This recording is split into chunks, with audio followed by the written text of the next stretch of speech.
আসসালামাইকুম। ওয়ালাইকুম সালাম ভাইয়া। ভালো আছেন রূপা আপু? হ্যাঁ, ভালো আছি। রূপা আপু, তো আপনার সংসারে কে কে আছে একটু বলেন। আমার সংসারে আমার মা আছে, আমার ভাই আছে, আমার ভাবি আছে। বাবা নাই? আমার বাবা নাই, বাবা মারা গেছে। ও, তো ছোটকালে থেকেই বাবার মুখ দেখতে পারে নাই নাকি? না, ছোটকালে থেকে আমার বাবা মা আমাকে রেখে মারা গেছে। বাবা বাবা মারা গেছে না? বাবা মারা গেছে, মা মারা নেই, মা আছে। আচ্ছা, ঠিক আছে রূপা আপু, তো আপনার জীবনের গল্প, তো স্কুল লাইফে কি আপনি প্রেম টেম করছেন নাকি? না ভাইয়া, আমি প্রেম করেন প্রেম নাই? টেম করি নাই, তখন প্রেম টেম বুঝতাম না। তখন প্রেম বুঝতাম না। খুব খেলাধুলা খুব করতাম, খেলাধুলা খুব ভালো লাগতো, খেলাধুলা আমার বান্ধবী ছিল। আপনার কি এর আগে কোনো বিয়ে শাদী হয়েছিল? হ্যাঁ, আমার বিয়ে হয়েছিল।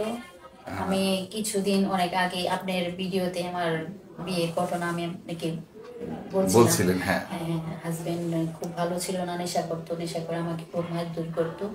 তো খারাপ ছিল, আমার ফ্যামিলি থেকে ছাড়া নিয়েছে। তারপর আমি সংসার করতে চাচ্ছিলাম, কিন্তু সে বুঝে নেই।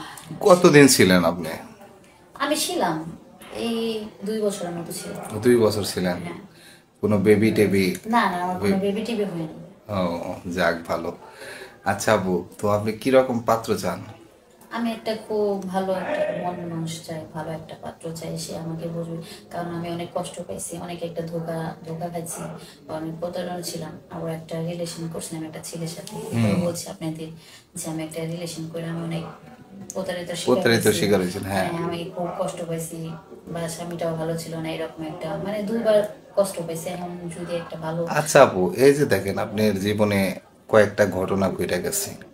আপনি প্রথমে বিয়ে করলেন, আপনার স্বামী নেশা করতো, তারপরে আপনি প্রেম করছেন, সেখানে মনে করেন যে ছেলে টাকা পয়সা খাইছে, তাই না আপু? হ্যাঁ।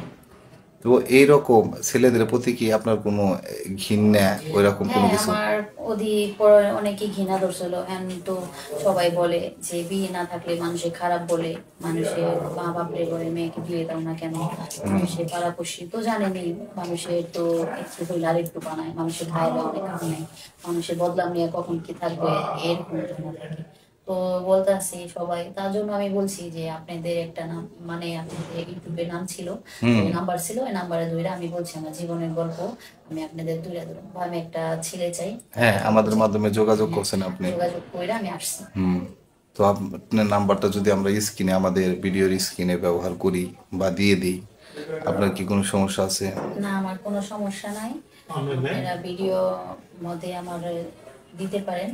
তো আমি তো আপনাদের কাছে বলছি আমি একটা ভালো মনের মানুষ চাই, বা ভালো ছেলে চাই।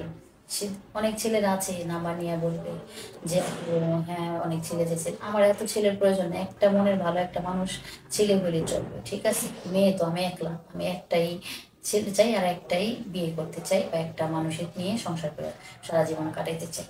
হুম। তা ঠিক আছে আপু, তো ছেলে কিরকম বয়সের ছেলে চান, বা ছেলে আগে বিয়ে করছে কিনা, এরকম কোনো চাহিদা আছে আমারও কিনা? তো বিয়ে হয়েছে, আমি এমন বড় না যে আমি একটা অবিবাহিত ছেলে চাবো বা ই করবো।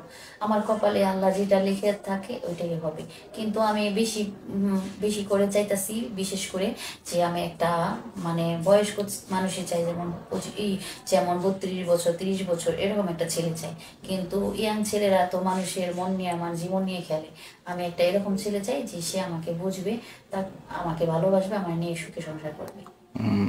রূপা আপু না আপনার নাম? হ্যাঁ ভাইয়া। ও, আপনার নামটা আমি ভুলে যাই মাঝে মধ্যে। আচ্ছা, যাক রূপা আপু, হ্যাঁ, বলেন ভাইয়া।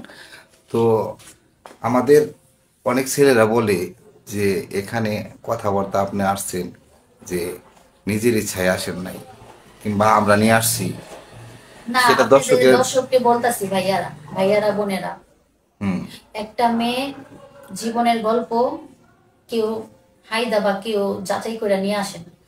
মানুষের জীবনের গল্প মন থেকে, যার জীবনের ঘটনা ঘটে সেটা তুলে সেটা ধরে। অভিনয়ের মাধ্যমে অভিনয়ের আসে না। মাধ্যমে আসে না, এটা মন থেকেই আসে। মন আমি থেকেই বলি, আসে। আপনারা বলতে পারবেন আপনার যে জীবনে কোনো কাহিনী নাই বা গল্প নাই। কেউ না কেউ অনেক সবার জীবনে জীবনেই সবার কাহিনী এরকম আছে। কাহিনী কল্পনা আছে। কিন্তু এই গল্পটি মানুষের জীবনে আপনারা সবাই দেখেন, দেখে আপনারা কষ্ট পান, অনুভূতি করেন, অনুভব করেন, তারপর সবকিছু আপনারা বলেন, তাই আমরা মানে আপনাদের জীবনের গল্প আপনাদের শোনাই। ঠিক আছে? হ্যাঁ, ঠিক সবার আছে। জীবনে গল্প আছে, সবার জীবনে কাহিনী আছে, কেউ বলতে প্রকাশ করতে পারে আর কেউ প্রকাশ করতে আচ্ছা পারে না। ঠিক আছে আপু, ভালো থাকবেন তাহলে, পরবর্তীতে দেখা হচ্ছে, আল্লাহ হাফেজ।